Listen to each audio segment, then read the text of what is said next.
Hi everyone. I'm very aware at the moment that lockdown is causing a number of us to struggle in one way or another. It just seems a bit harder, doesn't it?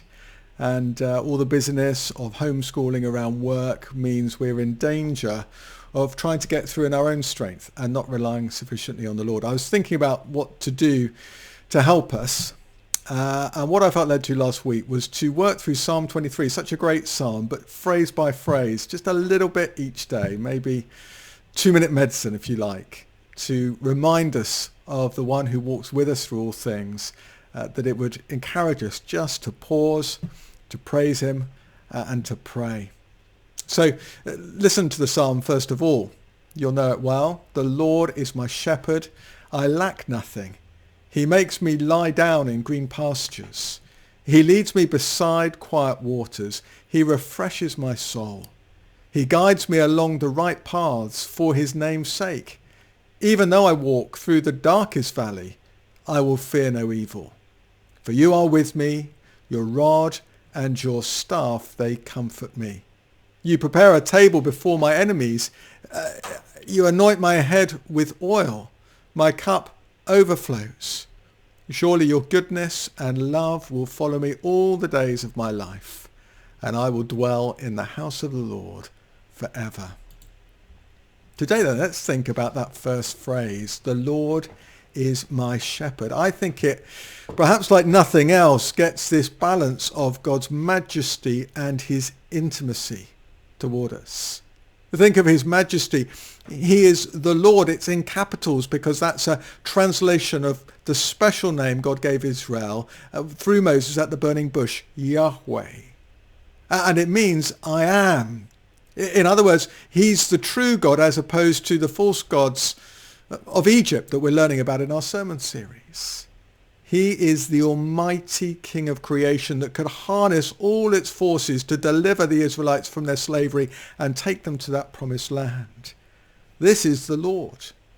And we learn that he's not just a mighty God, but a glorious God. Exodus 34, when we one day get to it, where he reveals his name as the Lord, compassionate and gracious, slow to anger, abounding in love, forgiving wickedness, rebellion and sin, not letting the guilty go unpunished.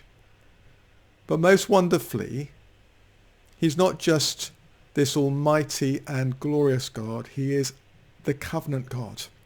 He's the one who enters into a relationship with people where he promises to be their God and have them as his people. And so the psalmist can write, the Lord is my shepherd. Just think about that. He is our God. He is for us and with us in all things, in all the struggles that we might be enduring at the moment, in all the lowness of our spirits, in all the battles with our children, in all the tension within our marriages, in all the worry over work. The Lord is my shepherd. And of course that word shepherd is the one of intimacy. It was used by kings in the ancient world because it describes how they were to lead and protect and care for their people. And then Jesus comes and he reveals himself as the good shepherd who lays his life down for his sheep. That's how for us this mighty, glorious covenant God is. That he would come and give his own life that we might be his. And just think about what Jesus taught. Do you remember how he looked on the people and saw that they were harassed and helpless, filled with brokenness and worry and sin?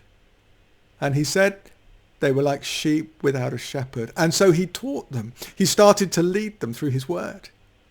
Or think about that parable, how Jesus pictures himself as the shepherd who leaves the 99. Why? Well, to go out and seek and save the one, wandering, lonely, and in danger. And when he does, he brings the sheep back on his shoulders with joy, rejoicing that they are his. This is how for us the Lord is. Well, what encouragement that is for us, isn't it? As we go through this present time, we can say, the Lord, the mighty, glorious, covenant God, is my shepherd. Well, we're going to end each reflection with 3 Ps. That is, pause. Don't rush on to the next thing, the Facebook post, the business around the house. Pause.